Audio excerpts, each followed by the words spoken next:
Andrew Phipps is a friend of the show. Here he is. Good morning, Andrew. Good morning. Good morning. I won't speak for you. Karyn's got some strong views on it. What do you think about the Today Show? Sounds like they walked into something there. Well, in the Bible, which I think the Bible predated the internet, it says there that never says that a woman is with a fetus. It always says that she was with child. That's what Mary, the mother of Christ, that she was with child. I don't believe that a one-celled amoeba, through a mutative process and a random selection, can end up with a Homo sapien. I think for us to believe that would be to negate any and all of the evidence, empirical evidence, that a baby is a baby. And I've always just felt like that. Of course, I think if you ask President Biden, I think he could say that he would stop that hurricane coming into Florida.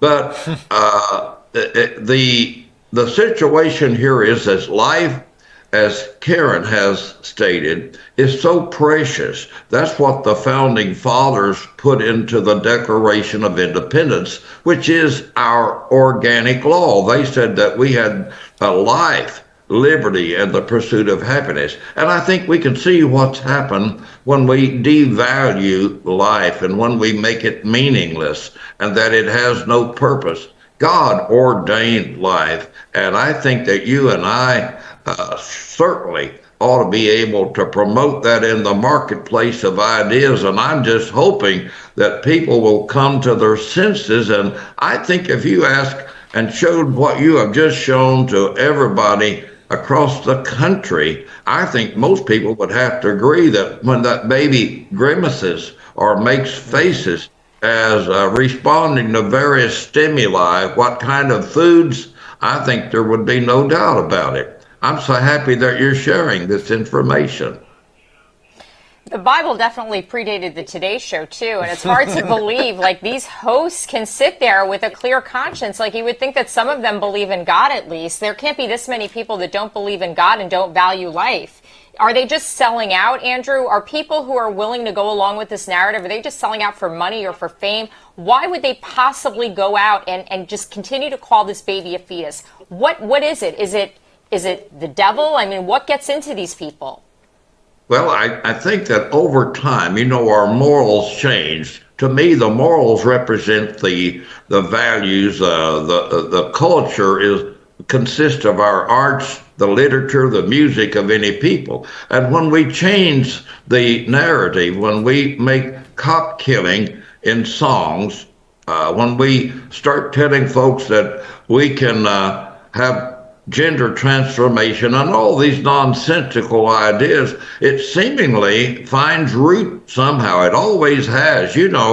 Cain slew Abel. There has always been conflict. But you and I know, Karyn and Ed, that life is God ordained. And I don't know what their motivations might be, but it's something that I think we must ascribe it to the forces of darkness. I mean, if we, as been said many, many times, if life in the womb is not important, what about folks in the nursing home? I've always felt this way, that, if we can't say that a person is dead until the heart stops beating, why can't we say they're alive when it starts beating?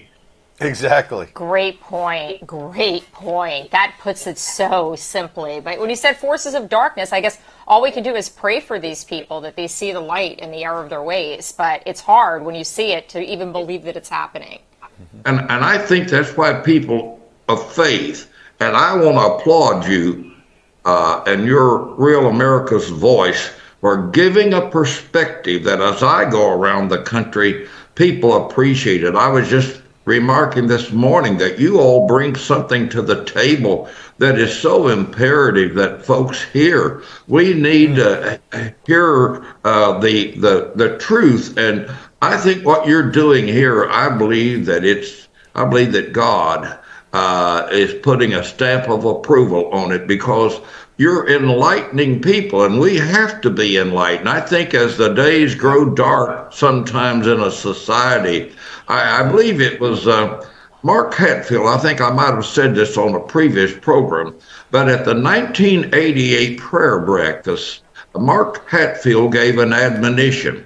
He said, for the Christian man to reason that God does not want him involved in politics is, he said, is as simple as a Christian doctor refusing to go to an epidemic because there are too many germs there. We have to speak out, and I'm so happy to have a little platform that you all have made possible to share what we think will bring some clarity, and hopefully, folks, and we must pray for them. You're right about that. I mean, we all need prayer, but some of these folks must come to the knowledge of the truth. The Bible said in 2 Timothy 3 and 7, I believe it is, you said they would be ever learning and never able to come to the knowledge of the truth. And I don't care how erudite and scholarly you become, if you don't have some basic common sense that God gives to people, you're in a very bad situation.